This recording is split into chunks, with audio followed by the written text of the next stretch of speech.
ABC Listen. Podcasts, radio, news, music and more.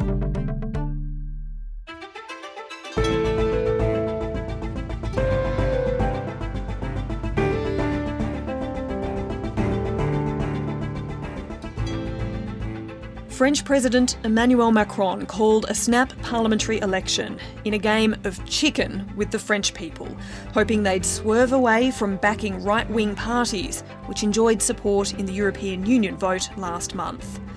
After 2 rounds of voting, a coalition of left-wing parties won the most seats.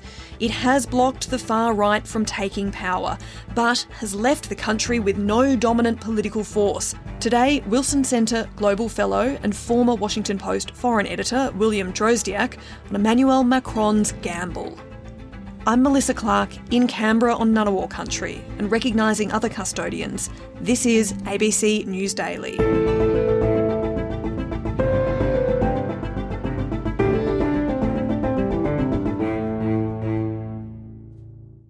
William, we'll get to the results shortly, but first, talk us through what Emmanuel Macron's plan was when he called this snap election. Why exactly are the French voting for a new parliament? What was he hoping to achieve?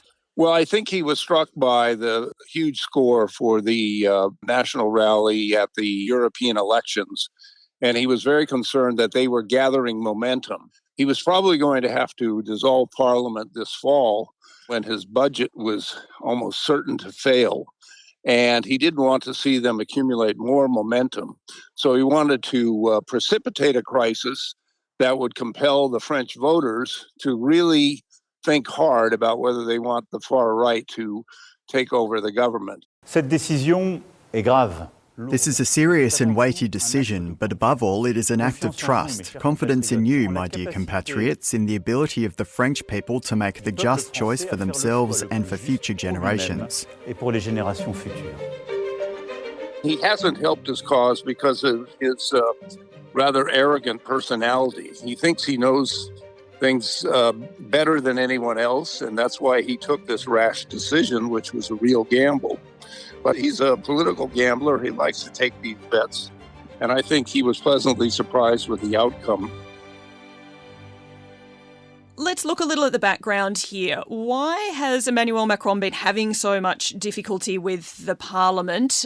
Is that around unpopularity for his policies, or was it the nature of the makeup of the parliament that was the problem? He lost his majority 2 years ago. And ever since then, his government has had to operate as a minority government.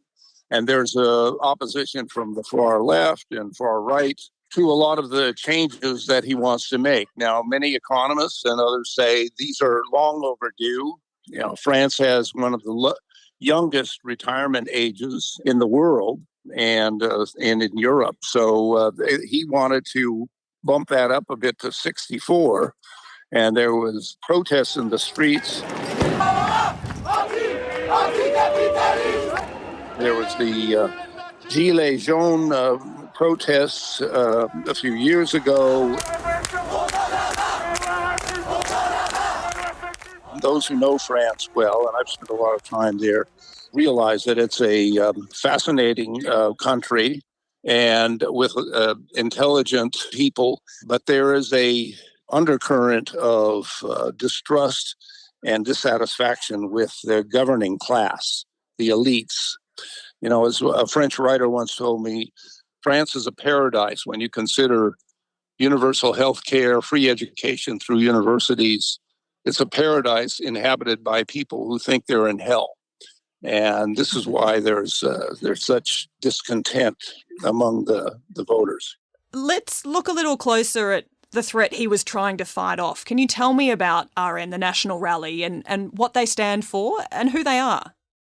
Well, this was Marine Le Pen's party. She's run for president 3 times in the past and will run again in 2027. And when I was meeting with Macron on a regular basis, he was telling me repeatedly that his overriding obsession as president would be to do everything he could to prevent Marine Le Pen from being his successor. He felt that if a nationalist populist party like the National Rally would take over France, it would be a mortal blow for a more integrated Europe. And I think that's what was behind this early election.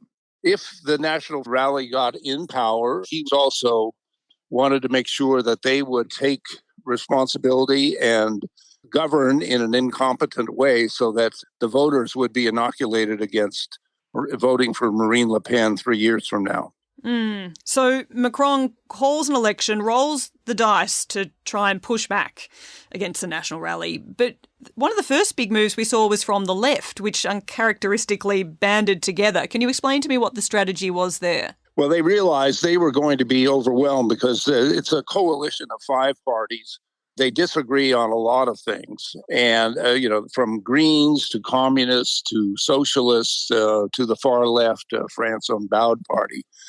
And even now, they still can't agree on what they should propose as government policies. And they can't even agree on who should represent their coalition as prime minister.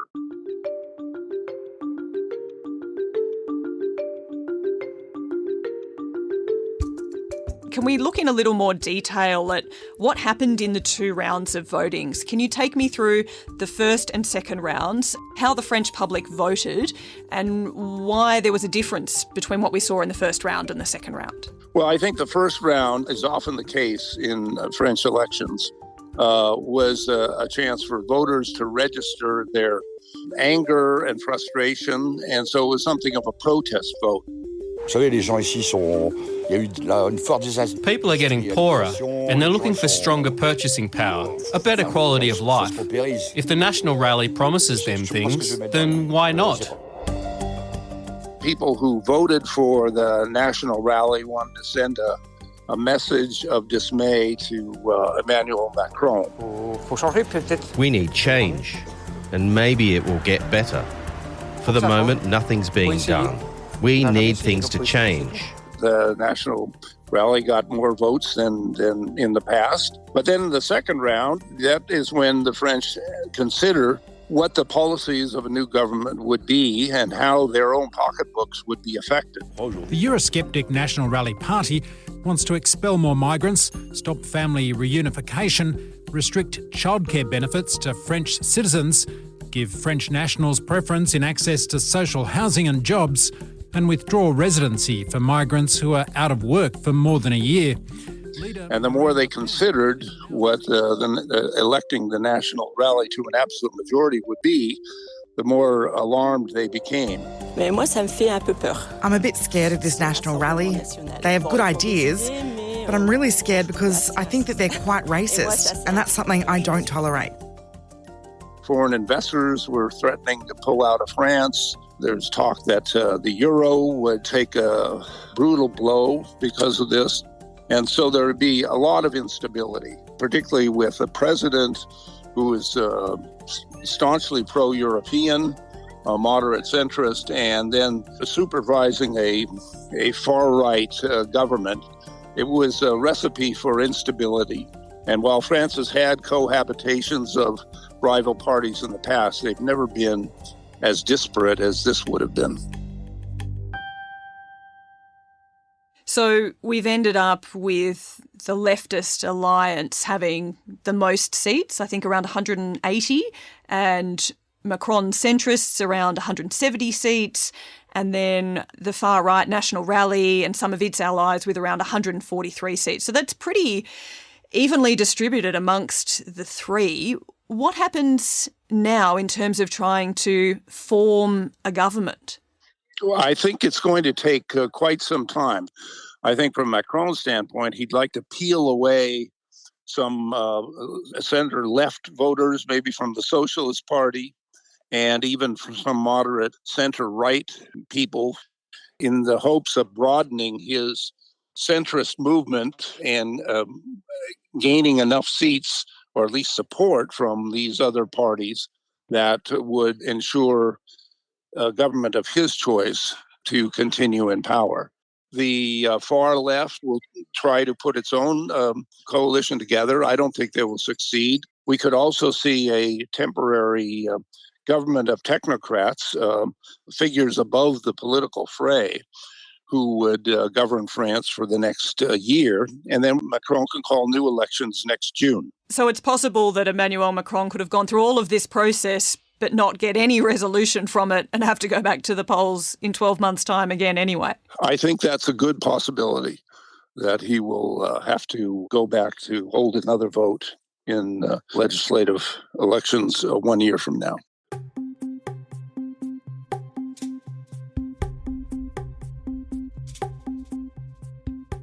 How would you describe Emmanuel Macron's gamble at this point? Can we call it a success or a failure yet, or is it too early to tell? A week ago, it looked like an unmitigated disaster. Now it looks like I wouldn't call it a success. I would call it, a modestly positive outcome. But it leaves France in a very precarious, unstable position right now. And it also hurts Macron's legacy, because he wanted to, as the most pro-European president in French history, wanted to transform the country and make it into the foundation of a new power. France has the second strongest economy in Europe. It's the leading military power. It's a member of the Security Council and has nuclear weapons. And he's convinced that unless France leads the way on Europe and makes Europe into a global power that can stand up to the resurgence of big power rivalry with China, Russia, and the United States, that Europe runs the risk of being relegated to a minor role in world affairs unless it can come together more effectively and stand up on the world stage for European interests. So does the diminution of Emmanuel Macron's power at home diminish France's power within the European Union? I think that's a fair assessment. I think right now we have a weakened Germany. We have a weakened France.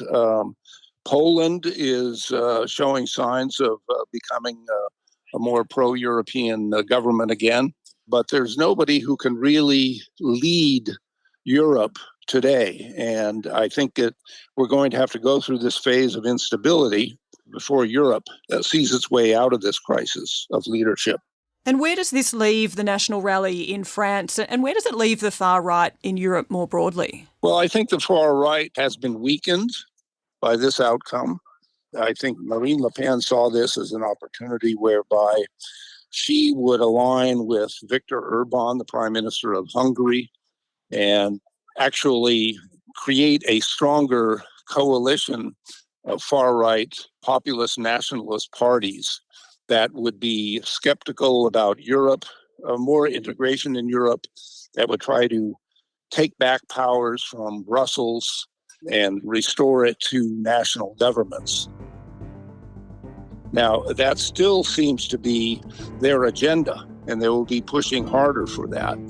But whether or not they succeed, I think, is going to be Macron's next big challenge in trying to prevent that from happening.